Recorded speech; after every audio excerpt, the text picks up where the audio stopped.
आगे चले गए, कुछ बच्चे ऊपर की दिशा में चले गए, पर बाबा जहाँ पर मैया ने बाबा गोपाल को जन्म दिया था वहीं पर उनका स्थान था।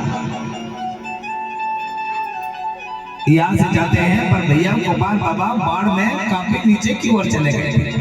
जाते तो हैं पर वहां नहीं बन पाते। सारे बच्चों को बंदी बनाकर राजा भांति भांति से गुस्सा विरोध कर रहे हैं कि आपने अच्छा नहीं किया। एक भैया कहता है कि आप बताओ गोपाल बाबा को कैसे पता चला था कि गंगा तट में जन्म हुआ था। यहाँ पे जो उम्र का जो बड़ा बेटा है वो बताता है कि हमने बताया था। तो राजा और गुस्सा हो जाते हैं, बड़े क्रोध हो जाते हैं। थोड़ी देर के बाद कहते हैं कि गुस्सा नहीं, अब जो भी होगा देखा जाएगा। कुछ ही पल के पश्चात चर्चा का विषय बना हुआ था। मैया को राम नहीं जा रहा था राजमहल से बाहर, अपने सर पे हाथ धर के रो रही थी कि राजमहल में मेरे पास एक राजा आया था और आज मुझे माता गंगा ने मेरा पुत्र को छीन लिया। ऐसे बातें बातें से क्रोध होकर रोते जा रहे हैं। मेरे प्यारे, यहाँ से मैया का मन नहीं मान रहा है। राजमहल में पूरे में अस्थिर घूमते जा रही है, मेरा बेटा कहाँ चला गया। यहाँ पे बाबा कुमार को धीरे धीरे समय हो गया था, समय हो गया था। यहाँ पे सूरज नारायण अपने अस्त हो चुके थे। यहाँ एकदम से अंधेरा छा गया रहा। यहाँ पे मैया को राह नहीं जाना है। कुछ ही पल के बाद बाबा गोपाल जैसे नैया पार लगते हो और धीरे धीरे राजमहल की ओर आते हैं। द्वार के किनारे आकर देखा तो सारे मित्रों को राजा पुरुषों ने बंदी बना लिए थे। उन्होंने सोचा कि आज अंदर जाना उचित नहीं है।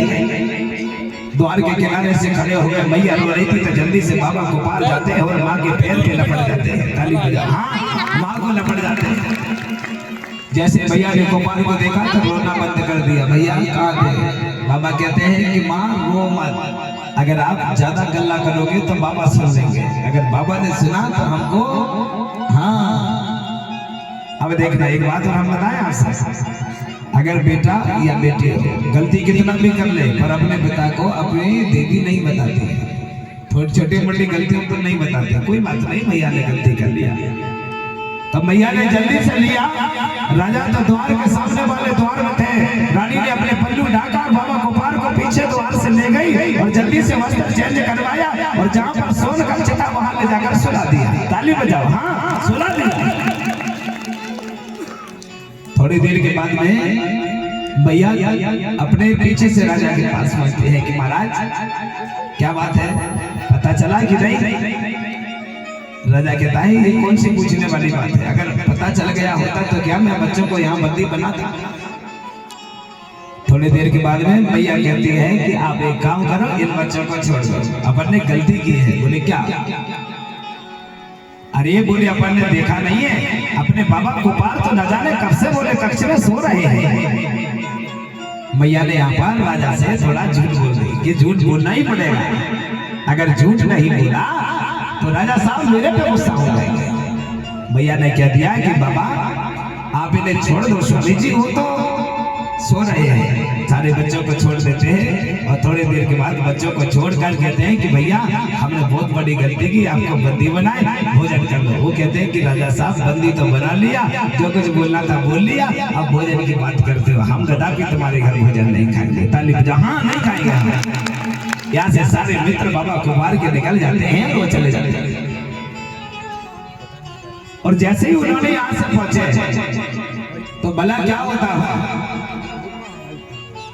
थोड़ी देर के बाद में महाराज राजा पुलिस को रहा नहीं जाता है। उन्होंने कहा कि देवी ये बताओ आप सही ना भैया, हाथ तो गए ना? बोले हाँ ना, तो चलो भोजन करते हैं। बोले चलो। भोजन परोसा जाता है और दोनों बैठ जाते हैं।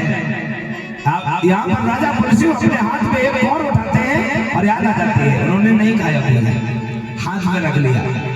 अब आंसू आ गए। मैया ने देखा कि आज राजा की आंखों पर आंसू आ गए।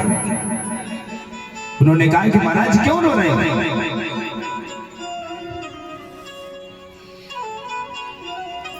यहाँ बार बार लिखना नहीं, एक जगह बैठे रहना।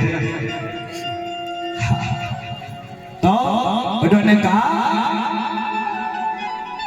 कि आप बुला ला भैया मुझे